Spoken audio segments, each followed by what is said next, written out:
जय हिंद दोस्तों, मैं Rajesh YouTube channel math with Rajesh Indian 360 में आप सबका फिर स्वागत करता हूं। कैसे आप सभी? उम्मीद है आप सब ठीक होंगे। आज हम फिर से अपने सेशन को फिर से शुरू करते हैं। आरआरबी ग्रुप डी 3/10/2018 शिफ्ट 1 का क्वेश्चन पेपर हम कर रहे हैं। आज हम इसको ख़त्म करा देंगे बेटा ना, ठीक है। हाँ, और बाकी के आप यानी हम 170 क्वेश्चन तक कर चुके हैं। अभी तक 170 क्वेश्चन हम कर चुके हैं। आज से हम 171वें क्वेश्चन से शुरू करेंगे, है ना। आपको जैसा कि पता ही है कि हम प्लेटफॉर्म की बुक से सारे क्वेश्चन पेपर कर ही रहे हैं मैथ्स के, ठीक है ना भाई। हाँ, तो वॉल्यूम 2, ठीक है बेटा, प्लेटफॉर्म की बुक वॉल्यूम 2 के क्वेश्चन पेपर हम कर रहे हैं। 170 क्वेश्चन हम कर चुके हैं। 171वें क्वेश्चन से आज हम अपने सेशन की शुरुआत करते हैं। एक एक क्वेश्चन आपको बहुत बेहतर तरीके से कराया जा रहा है, ठीक है। आप अपनी पिछली वीडियो भी देख सकते हैं अगर कहीं पे किसी भी क्वेश्चन में कोई प्रॉब्लम हो यहाँ तक तो, ठीक है भाई। आगे चलते बेटा, आज अपने सेशन की शुरुआत करते हैं। 171वां क्वेश्चन देखते हैं। तो बेटा ये वेन आपका पाई चार्ट का है। 171वां क्वेश्चन पाई चार्ट का है। अभी पाई चार्ट का है तो ये बहुत इजी क्वेश्चन, अभी तक ऐसा कोई भी पाई चार्ट का ऐसा क्वेश्चन नहीं आया जो भाई ऐसा लगे कि भाई ठीक ठाक क्वेश्चन है, ठीक है ना। यहाँ पे आपसे बेटा डायरेक्ट पाई चार्ट दिया हुआ है ना। और इसमें बस केवल इतना पूछ रहा है, क्या पूछ रहा है कि उच्चतम राजस्व अर्जित किया गया है। तो उच्चतम राजस्व बेटा, जो उच्चतम राजस्व अर्जित किया गया है आप एक बार देख लीजिए यहाँ पे, ठीक है। यहाँ 45 है, यहाँ 5% है, परसेंट वैल्यू दी हुई है।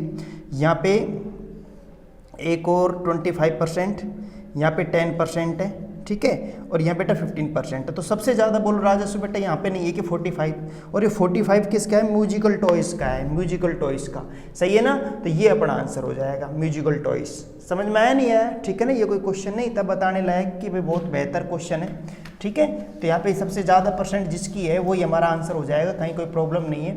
172 क्वेश्चन देखें बेटा ना, 172। इस क्वेश्चन को समझो आप, एक लैंग्वेज वाला क्वेश्चन दिया हुआ है, ठीक है। क्या रहा है देखो भाई, क्वेश्चन आपसे कह रहा है दी गई संख्याओं के लघुत्तम समापवर्तक का न्यूनतम मान सभी दी गई संख्याओं के गुणनफल होता है ना। रिक्त स्थान दिया हुआ है, होता है। ऑप्शन है बेटा, से हमेशा कम होता है, से हमेशा अधिक होता है, से कभी भी बराबर नहीं, के बराबर होता है, ठीक है। 4 ऑप्शन है बेटा आपके सामने, ठीक है। देखो आप समझो एक बार, क्या कह रहा है कि दो संख्या हैं, जैसे मैं मान लो 10 और 15 ले लेता हूँ, ठीक है। दो संख्याएं 10 और 15 है, इनका बताओ बेटा एलसीएम क्या होगा। तो इनका एलसीएम क्या हो जाएगा? तो एलसीएम हो जाएगा कितना बेटा? 30 हो जाएगा। बोलो समझ में आया नहीं आया? ठीक है।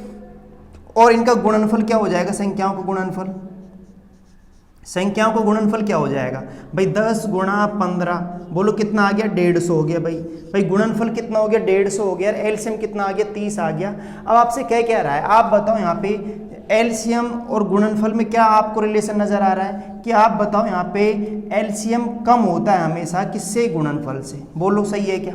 समझ में आ रहा है नहीं आ रहा? यहाँ आपको एलसीएम कम नजर आ रहा होगा, और क्या गुणनफल, क्या संख्याओं का गुणनफल क्या आ रहा होगा? ज़्यादा नजर आ रहा होगा।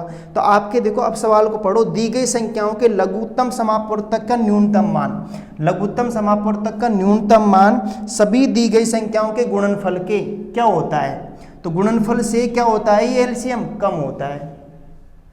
गुणनफल से एलसीएम क्या होता है? कम होता है। तो आपका ऑप्शन क्या हो जाए बेटा? से हमेशा कम होता है, ठीक है ना। हाँ, एक बार आप, जैसे मैंने एक बार यहाँ पे और देख लो, 5 और 3 है, जैसे मैं इनका एलसीएम लूँ तो बोलो कितना आएगा? एलसीएम 15 आएगा, सही है ना। और इनका गुणनफल भी कितना आएगा बेटा? 15 आएगा। बोलो गुणनफल भी कितना आएगा? 15। तो 15 बराबर 15 आ रहा है, यानी यहाँ पे एलसीएम और गुणनफल क्या हो रहा है? इक्वल हो रहे हैं। क्या हो रहे हैं? इक्वल हो रहे हैं, सही है ना। लेकिन हम अगर ऑप्शनों को देखें तो से कम हमारा आंसर होगा, क्योंकि यहाँ पे देखो ऑप्शन है एक डी ऑप्शन के बराबर, लेकिन वो नहीं, वो तो किसी विशेष कंडीशन में, मतलब किसी संख्याओं के बीच में के बराबर बैठ रहा है, सही है ना। बाकी आपको मैक्सिमम क्या है? 99% आपको हमेशा गुणनफल क्या मिलेगा? ज़्यादा मिलेगा एलसीएम से, सही है ना। सही है नहीं है? गुणनफल हमेशा ज़्यादा मिलेगा, कम तो मिल ही नहीं सकता एलसीएम से, ये तो निश्चित है। समझ में आया नहीं? कि एलसीएम की डेफिनेशन यही कहती है।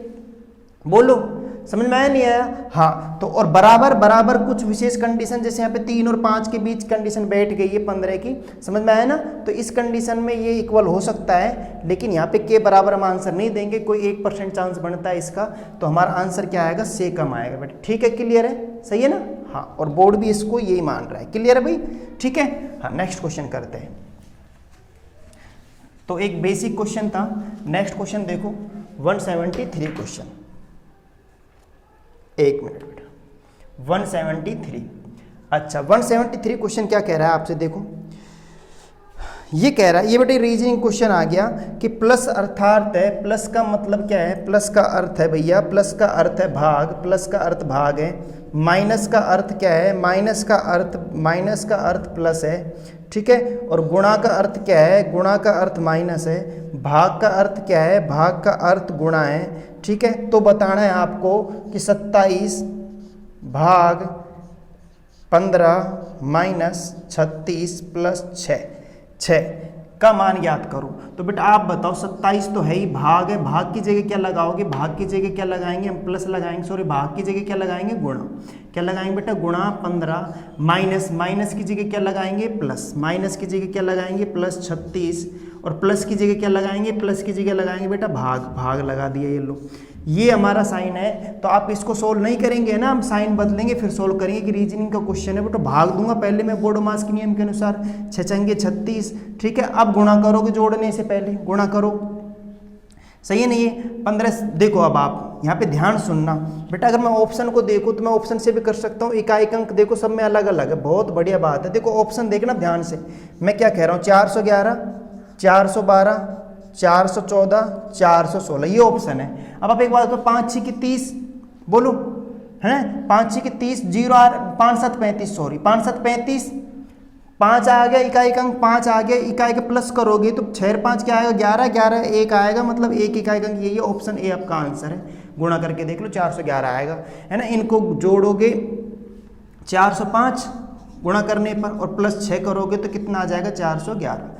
आ रहा है नहीं आ रहा बेटा समझ में, सही है ना। तो मैं ऐसे कह रहा हूँ कि आप ऑप्शन से भी देख सकते हो, इकाई अंक का नियम लगा दो, फटा दिशा आंसर आ गया, सही है ना। अरे मैं कह रहा हूँ देखो 5 है, यहाँ 5 है, यहाँ 6 है, 6 5 11, एक आएगा ना, मैं यहाँ पे 5 7 35, 5 आया और 6 यहाँ से आएगा, 6 ये आ गया, 6 5 11, एक ये इकाई अंक, एक ही ऑप्शन में।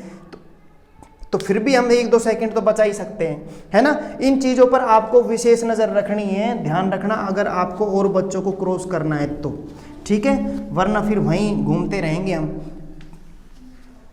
ठीक है, उसी भीड़ के अंदर। एक बात ध्यान रखना, आपको थोड़ा अलग हटके कुछ अलग सोचना पड़ेगा, ठीक है। नेक्स्ट क्वेश्चन देखते हैं, 174 क्वेश्चन। बेटा इसको देखना आप, 174 को, यहाँ पे एक ट्रायंगल बना रखा है उसने ना, ये भी एक रीजनिंग का क्वेश्चन ही है भाई।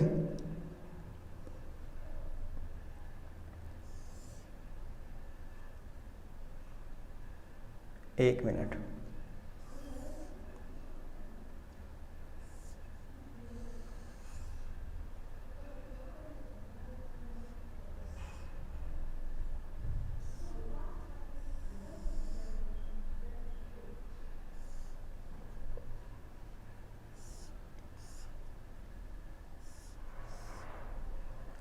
है बेटा ये क्वेश्चन है ना, इसमें आपको ट्रायंगल काउंट करने हैं, है ना, त्रिभुज काउंट करने, त्रिभुजों की संख्या कितनी है, त्रिभुजों की संख्या कितनी है। देखो बेटा आप गिनो, 1 2 3 4 5 6 7 8 त्रिभुज हो गई, और एक ही बड़ा वाला त्रिभुज, ठीक है। बोलो बेटा कितने त्रिभुज होंगे, 9 त्रिभुज। यहाँ पे कोई प्रॉब्लम है नहीं, ऑप्शन देख लीजिए, बिल्कुल ठीक है, ऑप्शन नंबर ए आपका आंसर है। 9 के अलावा 10वां नहीं दिखेगा आपको, बताओ कौन दिख रहा है, तो बोलो कहीं दिख रहा है तो बता दो, आप नहीं दिख रहा ना, ठीक है। तो यहाँ पे कितने त्रिभुज होंगे बेटा, 9 त्रिभुज होंगे, है ना। ये 9 तो 8 तो सीधे सीधे ही बन रहे हैं, एक ये बड़ा वाला त्रिभुज बन जाएगा 9, ठीक है। क्लियर है भाई, आगे चलिए, क्या नेक्स्ट क्वेश्चन देखो, है ना, यहाँ पे कोई ऐसी कोई बात है नहीं, है ना। नेक्स्ट क्वेश्चन देखते हैं, नेक्स्ट क्वेश्चन में क्या कह रहा है, देखो भाई नेक्स्ट क्वेश्चन है आपका 175। देखो भाई ये क्वेश्चन देखो 175, निम्नलिखित में से जुड़वा अभाज्य संख्याओं का युग्म कौन सा है, जुड़वा अभाज्य संख्याओं का युग्म। बेटा ये देखो 71 73, option B 3 7, option C 37 41, option D 43 47, ये ऑप्शन है बेटा ना, सही है नहीं है। हाँ तो अब आप देख लीजिए भाई, मैं यहाँ पे ही कह रहा हूँ आपको अभाज्य युग्म कह रहा है बेटा, अभाज्य युग्म, अभाज्य युग्म, ध्यान सुनना, अभाज्य युग्म की बात कर रहा है। और अभाज्य युग्म का मतलब हो गया बेटा ट्विन प्राइम नंबर, है ना। इसका इंग्लिश वर्ड में अगर बताऊं तो ट्विन प्राइम नंबर होता है, ट्विन प्राइम नंबर। समझ में आया नहीं आया, तो वो आपको देखना है। ट्विन प्राइम नंबर अभाज्य युग्म होता क्या है बेटा, ऐसी दो अभाज्य संख्या जिनका डिफरेंस 2 हो उनको ट्विन प्राइम नंबर बोलते हैं। ऐसी दो अभाज्य संख्याएं जिनका डिफरेंस, जिनका अंतर 2 का हो, कितने का अंतर हो, 2 का हो। तो देखो 3 और 7 देखो तो बेटा यहाँ पे कितने का अंतर आ गया, 4 का। दोनों अभाज्य तो हैं लेकिन डिफरेंस 4 का आ रहा है।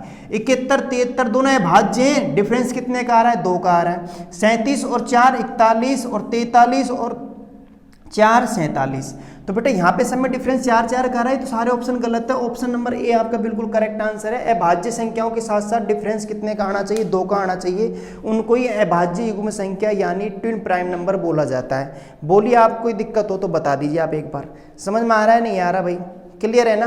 हाँ, तो ये चीज़ आपको थोड़ी ध्यान रखनी है ना। बहुत सीधा सिंपल क्वेश्चन है, कहीं कोई प्रॉब्लम नहीं है, ठीक है। हाँ, ये मैं आपको पहले भी बता चुका हूँ, है ना, ऐसा नहीं पहली बार बता रहे हैं, ठीक है। हाँ, तो किसे कहते हैं बताओ भाई ट्विन प्राइम नंबर, ऐसी दो अभाज्य संख्याएं जिनका डिफरेंस, जिनका अंतर कितने का हो, 2 का हो। कितने का हो बेटा, 2 का हो, उसे क्या बोलते हैं, ट्विन प्राइम नंबर बोलते हैं, अभाज्य युग्म संख्या बोलते हैं, ठीक है। नेक्स्ट क्वेश्चन है 176 क्वेश्चन कह रहा है 72 और 84 का लघुत्तम समापवर्तक कितना है। 72 और 84 का लघुत्तम समापवर्तक देखना है, एलसीएम कितना है, एलसीएम, ठीक है। नहीं है, एलसीएम देखना है भाई, एलसीएम। अरे भाई एलसीएम देखना है तो आप बताओ, एलसीएम में इसको अगर तोड़ूं तो 12 6 की 72 कह सकता हूं क्या, बोलो। इसे मैं कहूँ तो बोलूँ 12 सत्ते 84, 12 सत्ते 84, है ना भाई। मैंने इसके टुकड़े कर लिए, क्या कर लिए, टुकड़े। तो बोलो 12 कॉमन आ रहा है, नहीं आ रहा, 12 कॉमन आ रहा है, 12 कॉमन आ रहा है, 6 यहाँ से कॉमन आ रहा है इन दोनों में, और एक 7 आ जाएगा। क्या आ जाएगा, 7 आ जाएगा। तो 12 6 7 है। और अगर 12 को भी तोड़वा रहा है तो हम तोड़ लेंगे 3 चौके 12 में। समझ में आया नहीं आया, फिर 4 को तोड़ लेंगे। लेकिन आपका ऑप्शन 12 6 7 ऑप्शन सी हो जाएगा आंसर। क्या ऑप्शन हो जाएगा, सी ऑप्शन आंसर हो जाएगा, 12 6 7। बताइए कहीं प्रॉब्लम हो तो भाई। समझ में आ रहा है आपको, थोड़ा सा दिख रहा है क्या, है भाई, सही है ना। बोलो भाई कहीं प्रॉब्लम है तो 12 6 7 आपका क्या हो जाएगा बेटा, करेक्ट आंसर हो जाएगा। ये एलसीएम है, या फिर आप एलसीएम भाग विधि से निकालोगे, गुणनखंड करके। क्या करके बेटा, गुणनखंड करके। लेकिन ऑप्शन देख लेना, आपको ऑप्शन किस प्रकार दिए हैं, सही है ना। वो इनके टुकड़े नहीं कर रहा, 12 के 6 के टुकड़े नहीं कर रहा। समझ में आया नहीं आया, यहीं पे ये 2 जोड़ा टुकड़ा करके कॉमन ले लिया उसने। समझ में आया ना, इस चीज़ का आप ध्यान रखना।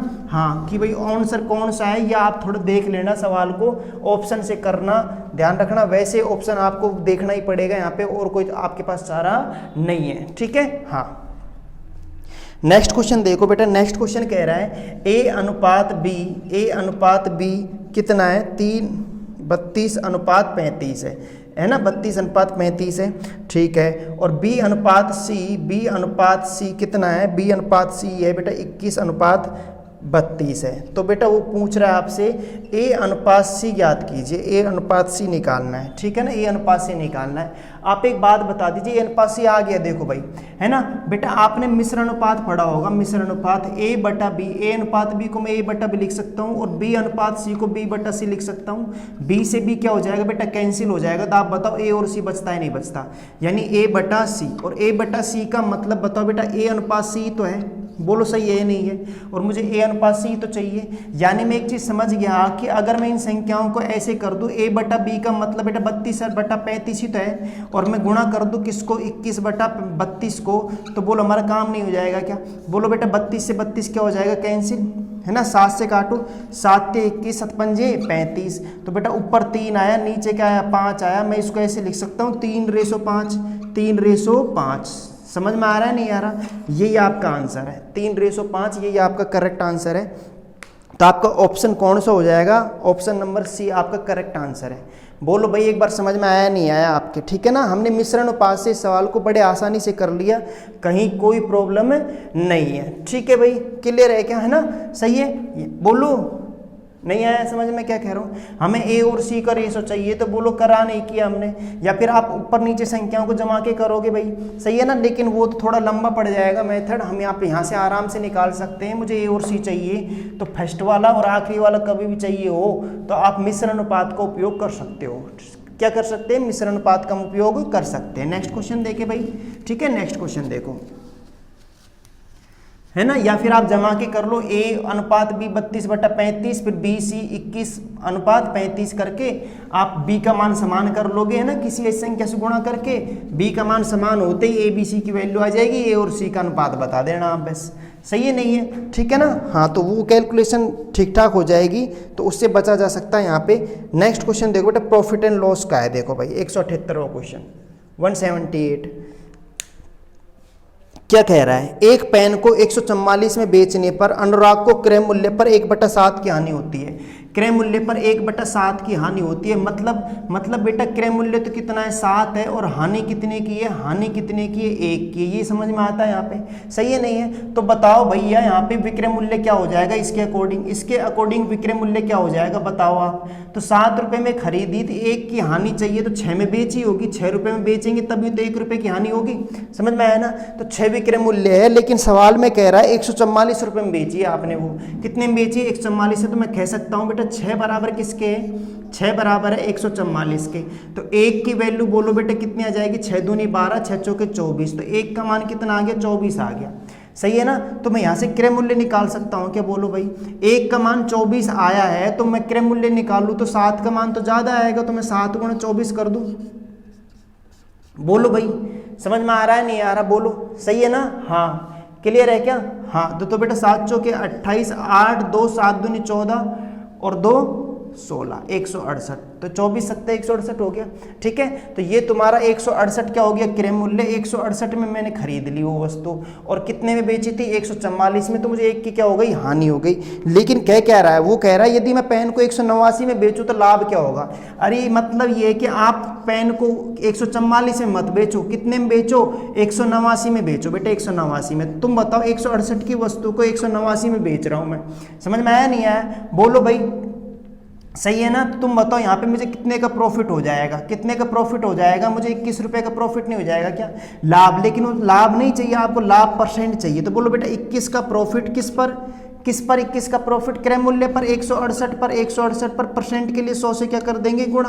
बोलो सही है नहीं है, ठीक है। और 21 अट्ठे कितना हो गया, सॉरी 8 पर है ना, 8 पर कट जाएगा, बिल्कुल ठीक है। 21 अट्ठे 168 हो जाएगा, 8 1/8, और 1/8 का मतलब होता है बेटा 12.5%, 12.5%, यही आंसर है ना। 1/8 की फ्रैक्शन वैल्यू, परसेंटेज वैल्यू क्या होगी, बोलो 108 की परसेंटेज वैल्यू 12.5% होगा। बोलो क्लियर है कि ये चीज़ सही है ना। हाँ, तो ये आपका हो जाएगा आंसर, करेक्ट आंसर कौन सा ऑप्शन हो जाएगा भाई, हमारा ये ऑप्शन नंबर बी आपका करेक्ट आंसर है। क्लियर है क्या यहाँ पे, ठीक है। आज मैं आपको इस शिफ्ट 1 का सारा क्वेश्चन पेपर कंप्लीट करा दूंगा, है ना, ठीक है, लगभग आएगी। बोलो समझ में आया नहीं आया भैया आपके, एक बार क्वेश्चन दोबारा पढ़े क्या। देखो आपसे कह रहा है कि एक पेन को 144 में बेचने पर अनुराग को 1/7 के बराबर क्या होती है, हानि, ठीक है। तो बेटा आपने 144 में बेचा है तो 1/7 की हानि हो गई। 1/7 का मतलब क्या है, हम यहाँ से क्या समझ रहे हैं, हम ये समझ रहे हैं कि 7 रुपये की मैंने कोई वस्तु खरीदी है और उस पर 1 की हानि हो गई। अगर 7 रुपये पर 1 की हानि हो गई तो इसके अकॉर्डिंग विक्रय मूल्य 6 आना चाहिए, बिल्कुल 6 आ रहा है। और सवाल के अकॉर्डिंग विक्रय मूल्य 144 कह रहा है, तो विक्रय मूल्य बराबर विक्रय मूल्य कर दिए, 6 बराबर 144 के, तो 1 का मान 24 आ गया, सही है ना। अब यहाँ मैंने क्यों निकाला 1 का मान, क्योंकि मैं ऐसे क्रय मूल्य निकाल लूंगा। क्रय मूल्य कितना है, 7 है, तो 1 का मान 24 है, तो 7 168 हो जाएगा। अब क्रय मूल्य 168 है, आपसे वो कह रहा है 144 से मत बेचो, आप 189 में बेचो वस्तु को अकॉर्डिंग टू क्वेश्चन। तो 189 सवाल में दे ही रखा है कि 168 में मैंने ये वस्तु खरीदी थी, 189 में अगर बेचूं तो 21 का लाभ हो जाएगा। लाभ हानि किस पर निकलती है, क्रय मूल्य पर निकलती है। क्रय मूल्य नीचे आ जाएगा, परसेंट के लिए 100 से गुणा, ये 12.5% आ गया। क्लियर है क्या भाई, सही है ना। आगे चले, नेक्स्ट क्वेश्चन देखते हैं, है ना। तो 179 क्वेश्चन देखो भैया आप एक बार, 179 ये क्वेश्चन आपसे क्या कह रहा है वो देख लो, ठीक है। ये क्वेश्चन आपसे कह रहा है 179 क्वेश्चन, ठीक है। ये आपसे कह रहा है कि 14,161 है ना, इसका बेटा वर्गमूल चाह रहा है, वो क्या चाह रहा है, वर्गमूल। तो वर्गमूल निकालना है भाई, देखो वर्गमूल निकालना है तो निकाल लो। आप बताओ यहाँ पे 1 कब आ सकता है, एक तो 1 में आ सकता है, एक 9 में आ सकता है, सही है ना। बोलो नहीं आया समझ में भाई, अपन वर्ग करेंगे संख्याओं में तो 1 कब कब आ सकता है, बोलो भाई ठीक है, नहीं है वर्गमूल निकालोगे तो 9 के वर्ग में आता है और 1 के वर्ग में आता है। समझ में आया नहीं है? 1 बोलो, क्लियर है नहीं है? ठीक है भाई। अच्छा, अब आगे देखो तो आप दो संख्याएं काट लोगे, दो संख्या मैंने काट ली। अब 141 से छोटी वर्ग संख्या बोलो 11 है, 11 का वर्ग 121, 12 के 144 ज्यादा हो जाएगा, तो 11 है, तो बोलो बेटा 11 लगा दो आप यहाँ पे ना, सही है नहीं है? ठीक है ना, बोलो क्लियर है या नहीं है, बताओ, बोलो समझ में आया नहीं आया? ठीक है ना, सही है ना। और वो इससे क्या है, कम है, कम है तो मैं कम वाला नहीं, ज्यादा वाला, इससे ज्यादा है ना, हाँ ज्यादा है, ठीक है ना, ये इससे ज्यादा है तो तुम बताओ, अपना 119 आंसर हो जाएगा करेक्ट आंसर। ठीक है ना, ये अपन छोड़ देंगे, क्लियर है क्या? और वैसे भी मैंने ये बहुत अच्छी तरीके से आपको कहाँ पे पढ़ा रखा है, वर्गमूल घनमूल में ना बेटा। अपन वर्गमूल घनमूल आप देख लेना वीडियो, मैंने बहुत अच्छी तरीके से 2 चैप्टर कंप्लीट कराए हुए हैं, एक तो सिंप्लीफिकेशन का चैप्टर और एक स्क्वायर रूट क्यूब रूट का। ठीक है ना, आप उन वीडियो को अवश्य देख लीजिए, एक एक सवाल बहुत अच्छी तरीके से मैंने बहुत बेहतर तरीके से इन चीज़ों को बता रखा है, सही है ना। और बहुत अच्छे अच्छे क्वेश्चन करा रखा है, यही नहीं कि मैंने वर्गमूल घनमूल निकालना ही बता रखा है, बहुत अच्छे अच्छे क्वेश्चन मैंने आपको वहाँ पे कराए हैं। ठीक है, हाँ, तो आप एक बार वहाँ देख लेना, तो 119 आपका आंसर हो जाएगा भाई। ठीक है, इसका क्लियर है ना? हाँ, तो बेटे पर पीछे वीडियो देख के देखना एक बार, है ना, मजा आएगा आपको फिर। क्लियर है भाई? ठीक है, हाँ, नेक्स्ट क्वेश्चन देखते हैं। 180 का क्वेश्चन देखो तो बेटा आप एक बार, जय हो। अच्छा भैया, इस क्वेश्चन को देखो, ये बेटा ये त्रिभुज गिनवा रहा है हमसे, है भाई। अब इसे बनाएं कैसे, ये डायग्राम में कुछ ज़्यादा लेंथी हो गया, ठीक है, फिर भी कोशिश करता हूँ बनाने की। मार्कर और थोड़ा ऐसे ही चल रहा है, धुंधला धुंधला सा।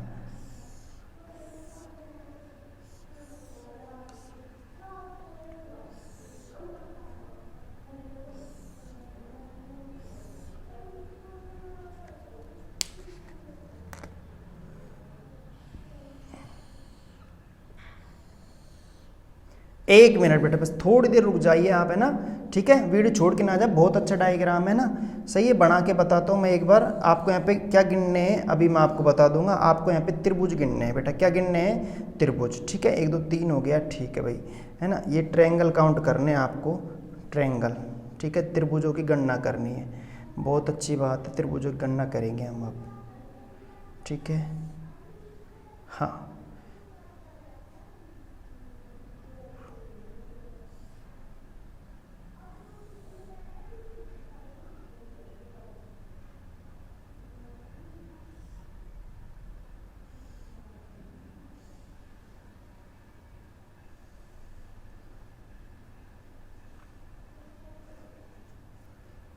ये आपका बेटा डायग्राम हो चुका है, ये आपका डायग्राम हो चुका है, ठीक है ना।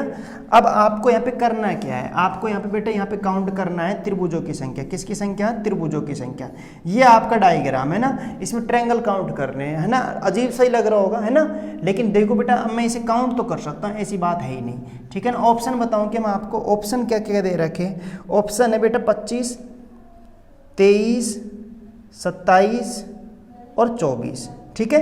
ये 4 ऑप्शन आपको दिए हुए हैं, ठीक है ना। अब आप एक चीज देख लीजिए, मैं सवाल करने से पहले एक बार फटाफट ये बता दीजिए मुझे। देखो एक बार आ जाओ बेटा साइड में आप, ठीक है ना, साइड में इधर देख लो एक बार आप, तो मतलब इसमें बताओ बेटा त्रिभुज कितने होंगे। अगर ऐसी आकृति इसमें त्रिभुज कितने होंगे, 1 2 और ये दोनों मिलकर 3 त्रिभुज होंगे। तो इस आकृति में कितने त्रिभुज होंगे बेटा, 3 त्रिभुज होंगे। और अगर ये आकृति हो तो इसमें कितने त्रिभुज होंगे भाई, इसमें गिनो तो 1 2 2 3 4, इन दोनों को मिलाया 5, इन दोनों को मिलाया 6, इन दोनों को मिलाया 7, इन दोनों को मिलाया 8। तो इसमें बेटा कितने त्रिभुज होंगे, 8 त्रिभुज होंगे। कितने त्रिभुज होंगे, 8। क्लियर है क्या, सही है ना। अब आप गिनते देखो त्रिभुज, तो आप बताओ, देखो ऐसी आकृति देख लो वैसे आप तो, है ना। ऐसी आकृति बोलो बन रही नहीं बन रही है, बोलो भाई ये वाली, सही है ना। तो इसमें बोलो बेटा इसमें कितने त्रिभुज होंगे, 3 त्रिभुज। वैसे आप तो गिनते जाओ, ऐसे बोलो ये वाला, ये बन रहा है नहीं बन रहा ये, तो इसमें कितने त्रिभुज, 3 त्रिभुज, ठीक है। ऐसे ये वाली बन रही है, ये बन रहा, तो इसमें भी कितने त्रिभुज, 3 त्रिभुज। ऐसे ये वाला बन रहा है, ये भी कितने त्रिभुज, बोलो बेटा 3 त्रिभुज। बोलो समझ में आया नहीं आया, समझ में आया ना, ठीक है। और इसमें अपन ये वाला, बोलो ये वाला, ये कितने त्रिभुज, 8 त्रिभुज। ये इसमें अपन गिन चुके 8 त्रिभुज, क्लियर है ना। तो अब इनको गिन लेते हैं एक बार, 3 3 6 3 9 और 3 12 और 8 20 त्रिभुज तो ये कंप्लीट हो ही चुके, ठीक है ना। 20 त्रिभुज हो चुके कंप्लीट, ठीक है। अब आगे बाकी गिन लेते हैं अपन। देखो 20 हो गए, ये 21वां त्रिभुज, ये वाला, बोलो एन 21वां त्रिभुज, ठीक है भाई गुरुजी 21वां। ये बोलो ये वाला बेटा, ये वाला थोड़ी गिना है मैंने 22, ये 22वां त्रिभुज, ठीक है। ये 23वां त्रिभुज, ये वाला, बोलो समझ में आया नहीं आया। ये वाला 24वां त्रिभुज, बोलो क्लियर है क्या, 24 हुए नहीं हुए, ठीक है ना। ऐसे अब आप बताओ ये वाला, ये बोलो ये नहीं गिना ना मैंने, यहाँ तक गिना है वैसे ये वाला, ठीक है। ये नहीं गिना अपन ने। ये 25वां त्रिभुज, कौन सा त्रिभुज बेटा, ये 25वां। और ये वाला त्रिभुज बोलो, ये हो गया आपका 26वां त्रिभुज। बस हो गया अपना काम, 27 आंसर है, सही है ना। 26 तो गिन ही लिए हमने, 26 तो गिन ही लिए, तो अपना आंसर क्या हो जाएगा, 27 का करेक्ट आंसर है। बोलो भाई कहीं प्रॉब्लम है तो, ठीक है ना। तो हम गिनने की कोशिश कर सकते हैं, ऐसा नहीं है कि हम गिन नहीं सकते। ऊट पटांग आकृति हुई तो ऐसा भी नहीं है कि हम गिना नहीं जा सकता, ठीक है। आप बस थोड़ा सा दिमाग लगाओगे सवाल हो जाएगा। क्लियर है क्या भाई, नहीं आया समझ में। अरे हमने कहा था ऐसे में 3 त्रिभुज बनेंगे, यहाँ पे कितने त्रिभुज बन रहे हैं, 8। तो मैंने ऐसे ऐसे आकृतियां देख ली कहाँ पे है, वहां मैंने 3 नाम धर दिया, समझ में आया नहीं आया, ठीक है। इसमें 8 बनेंगे, ये मैंने गिन ली, कितने आ गए, 20 आ गए। अब 21वां ये हो गया, 22वां ये हो गया, 23वां ये हो गया, 24वां ये हो गया, 25वां ये वाला हो जाएगा, ये 25वां है ना। और ये वाला कौन सा हो जाएगा बेटा, 26वां हो जाएगा। तो 27 ऑप्शन है, 26 तो है ही नहीं ऑप्शन में ही, तो 27 आपका करेक्ट आंसर है। क्लियर है ना, ठीक है। हाँ अब ये कहो, अरे एक आप गिन लो भाई, सही है नहीं है, ठीक है ना। एक कहाँ छुपा हुआ है, अब लगाओगे क्या आप, ये भी करोगे कि नहीं मुझे तो 27वां भी बताओ, है कर लेना भाई आप, है ना, सही है नहीं है, ठीक है ना। हाँ तो अपन को तो आंसर चाहिए ना, हमें तो आंसर चाहिए, नौकरी तो लगनी है, हमें कौन सी PhD करनी है इनमें, नहीं भाई, करेक्ट है ना। तो इसका आंसर बोलो कितना हो जाएगा बेटा, 27 हो जाएगा। क्लियर है, हाँ। नेक्स्ट देखते हैं, है ना। आज का लास्ट क्वेश्चन देखो बेटा, शिफ्ट 1 का लास्ट क्वेश्चन देखो, ठीक है। तो हमारे ये 3/10/2018 शिफ्ट 1 का पेपर क्वेश्चन खत्म हो जाएंगे, मैथ्स के क्वेश्चन सारे कंप्लीट हो जाएंगे, ठीक है। तो देखो ये 181वां क्वेश्चन क्या कह रहा है, 181वां क्वेश्चन मैं लिख के बताता हूँ इसको। ए का 80% बराबर बी का 50%, बहुत बढ़िया है भाई, ठीक है। और बी बराबर ए का X%, तब X का मान याद करना है, तब X का मान। क्लियर है भाई, तब किसका मान निकालना है, X का मान निकालना है आपको। तब किसका मान निकालना है भाई, X का मान निकालना है, ठीक है ना बेटे। किसका मान निकालना है, X का मान निकालना है आपको, ठीक है। क्लियर है, देखो भाई आप, बहुत सिंपल क्वेश्चन हो गया। देखो आप, मुझे भाई X का मान निकालना है तो मैं यहाँ पे रखूंगा वैल्यू को A और B। देखो अपने पास यहाँ B और A है, A का X% X की वैल्यू चाहिए तो यहाँ रख दो। इसके लिए तुम्हें ये 2 इक्वेशन दे रखी है, तो तुम बताओ, हम ये पढ़ चुके हैं, बराबर का साइन बीच में होता है, तो A के सामने A की वैल्यू, B के सामने B की वैल्यू। यानी मैं अब देखो यहाँ पे वैल्यू रख रहा हूँ, तो बोलो B की वैल्यू कितनी है, 80 रख देता हूँ पहले, B की जगह 80 रख दूँ, बराबर A का मान कितना है बताओ, A का मान कितना है 50, तो यहाँ पे 50 रख देते हैं, का X%। बोलो समझ में आया नहीं आया भाई, यहाँ पे है ना, ये परसेंट था, यहाँ पे भी परसेंट था, तो परसेंट से परसेंट कैंसिल हो जाएगा, 0 से 0 कैंसिल हो जाएगा, ठीक है। X का मान चाहिए ना आपको, बोलो X का मान चाहिए, तो 5 को हटा दो, का मतलब गुणा, तो भाई ये बन गया आपका 8 बराबर 5, का मतलब गुणा, X% हटाऊंगा तो 100 नीचे आ जाएगा, है ना भाई। 5 से काटू मैं इसे 20 बार कट जाएगा, परसेंट हटाऊंगा 100 नीचे आ जाएगा, 20 आ गया। मुझे X का मान चाहिए, तो 20 यहाँ भाग में इधर आया, गुणा हो जाएगा, तो 20 को मैं 8 से गुणा करूँ 160 हो गया, तो X बराबर 160, यही हमारा आंसर है, यही करेक्ट आंसर है। क्लियर है क्या, ठीक है। बोलो भाई कहीं प्रॉब्लम है, तो बहुत सीधा सिंपल क्वेश्चन था, कहीं कोई प्रॉब्लम नहीं थी। ऐसी इक्वेशन बराबर का साइन है, इक्वेशन अगर ऐसे है तो A के सामने A की वैल्यू, B के सामने B की वैल्यू, या फिर पक्षांतरण करोगे, है ना, पक्षांतरण करके निकाल लो, बात एक ही रहे, सही है ना। तो मैंने A और B यहाँ पे, X की वैल्यू यहाँ पे है, तो यहाँ पे मैंने इस इक्वेशन में मैंने A और B की वैल्यू यहाँ पे रख दी है, ठीक है। परसेंट से परसेंट कैंसिल हो गया, 0 से 0 कट गया, मुझे X से परसेंट हटाऊंगा तो 100 नीचे आएगा, काटा पीटी की 160, X का मान आ गया। ऑप्शन देख लेते कौन सा करेक्ट आंसर है, ऑप्शन सी करेक्ट आंसर है, 160। क्लियर है क्या, ठीक है। तो बताइए आपको कैसा लग रहा है आज वीडियो को देख के, है भाई, ठीक है क्या, बोलो समझ में आया नहीं आया, आ गया भाई, ठीक है। तो बेटा ये आपका सेशन कैसा लगा आपको, एक बार आप अपने कमेंट्स बॉक्स में लिख के बताना भाई, आपको सेशन कैसा लग रहा है, कैसी वीडियो पसंद आ रही है, नहीं आ रही है, समझ में आया नहीं आया, ठीक है ना। हाँ, क्या भाई मेहनत जो हम कर रहे हैं वो सही है या फिर गलत है भाई, ठीक है। हाँ, तो बेटा अपना शिफ्ट 1 का पूरा क्वेश्चन पेपर कंप्लीट हो चुका है। 181 क्वेश्चन कंप्लीट हो चुके हैं प्लेटफॉर्म की बुक के वॉल्यूम 2 के। समझ में आया ना? हाँ, क्लियर है भाई? ठीक है। हाँ, तो बेटा आप इनको कर लेना। जहाँ पे भी किसी भी क्वेश्चन में प्रॉब्लम हो, अगर फिर भी मान लो यहाँ वीडियो बताने के बाद भी, मैं क्वेश्चन कराने के बाद भी आपको कहीं पे प्रॉब्लम आ रही है, तो आप कमेंट्स बॉक्स में एक बार लिख दें भाई गुरुजी यहाँ पे प्रॉब्लम है। ठीक है, सही है, बोलो क्लियर है क्या? ठीक है, तो बाकी बेटा कल मिलते हैं ना। अब कल से हम शिफ्ट 2 के पेपर क्वेश्चन को शुरू करेंगे। ठीक है, जो 182 क्वेश्चन से शुरू होंगे। तो हम धीरे धीरे सारे कंप्लीट बुक को करेंगे, घबराने की कतई जरूरत नहीं है। आप अपने पढ़ते रहो। बेस्ट ऑफ लक बेटा, जय हिंद। ठीक है बेटा, कल मिलते हैं। Okay bye.